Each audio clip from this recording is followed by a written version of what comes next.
Ya, memang kalau kita ingat-ingat ya bagaimana tsunami itu terjadi dulu, banyak hal ya pelajaran yang kemudian harusnya kita ambil gitu. Dan nggak terasa juga sih sebenarnya teman-teman, udah 20 tahun ya aku yang tinggal di Sumatera ini. Udah 20 tahun peristiwa tsunami itu terjadi gitu. Nah, namun kan yang sebenarnya yang menjadi poin penting ya dari peringatan tsunami itu adalah bagaimana kita itu menjadi seorang muslimah yang dari hari ke hari itu harusnya lebih baik lagi gitu kan. Kenapa begitu ya? Karena sejatinya setiap ujian yang diberikan oleh Allah, setiap cobaan yang diberikan oleh Allah itu sebenarnya sebagai pengingat gitu ya, sebagai pengingat kepada kita yang masih hidup gitu, bahwa tujuan kita hidup itu apa gitu. Tujuan kita hidup itu kan adalah semua perbuatan kita itu harus mendapatkan ya ridha Allah. Artinya apa? Semua perbuatan kita itu ya sesuai dengan syariat Islam. Nah gitu. Jadi kalau kemudian kita dulu sebelum tsunami, kemudian kita setelah tsunami sekarang tidak bisa mengambil pelajaran gitu ya, jadi ya bisa dikatakan ya kurang,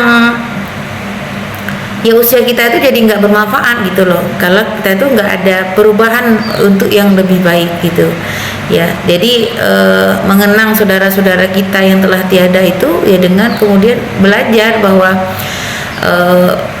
usia manusia itu tidak ada yang tahu gitu kan.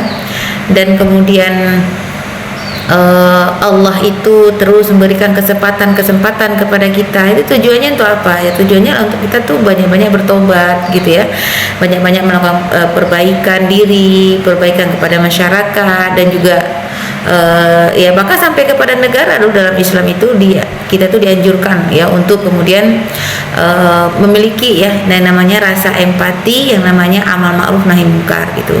Nah jadi ya ini yang sebenarnya harus kita kuatkan ya di momen tsunami ini gitu ya, bahwa ayo kita bersama-sama gitu ya, udah saatnya kita tuh berubah menjadi lebih baik, menjadi pribadi yang lebih baik gitu ya. Syariat Islam itu bukan sesuatu yang hanya kemudian diketahui tapi nggak dijalankan gitu. Jadi aneh banget gitu ya orang yang katanya itu belajar dari peristiwa tsunami tapi tidak ada perubahan kepada ketaatan pada dirinya gitu. Nah padahal intinya Allah memberikan cobaan kepada manusia itu adalah untuk mengukur keimanannya, untuk kemudian melihat seberapa kuat dia bersabar gitu ya, dan kemudian menyerahkan urusannya itu kepada Allah, karena Allah lah yang memiliki segalanya. Jadi yang harus dilakukan oleh setiap muslim itu apa? Ya ayo kita jangan lagi bermaksiat gitu. Ayo kita melakukan amal ma'ruf nahi munkar. Ayo kita mencegah perbuatan-perbuatan kemaksiatan. Kenapa? Karena kemaksiatan itulah yang mengundang murka Allah gitu ya. Berdoa sih nggak masalah gitu ya, nggak apa-apa kalau berdoa gitu, kalau berzikir nggak masalah gitu. Tapi poin pentingnya itu apa gitu kan? Poin pentingnya itu adalah jangan lagi kita bermaksiat sama Allah gitu. Kalau Allah itu ingin memberikan kepada kita kebahagiaan, ketenangan, kedamaian, ketentraman, ayo siapapun itu menjadi tugas kita bersama ya untuk tidak membiarkan ya kemaksiatan dilakukan dimanapun ya, kapanpun, oleh siapapun. Maka itu menjadi tugas kita bersama untuk mengingatkan, karena Allah menegur manusia itu bukan hanya dengan cara mematikan satu orang gitu ya.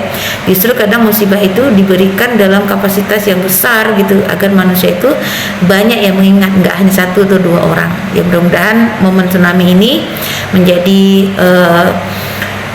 sebuah event untuk semakin memperbaiki diri kita ya, semakin mengingatkan kita ya bahwa kebesaran Allah itu luar biasa. Kalau Allah marah itu luar biasa ya. Kalau kemudian supaya tidak mengundang marahnya Allah, tidak mengundang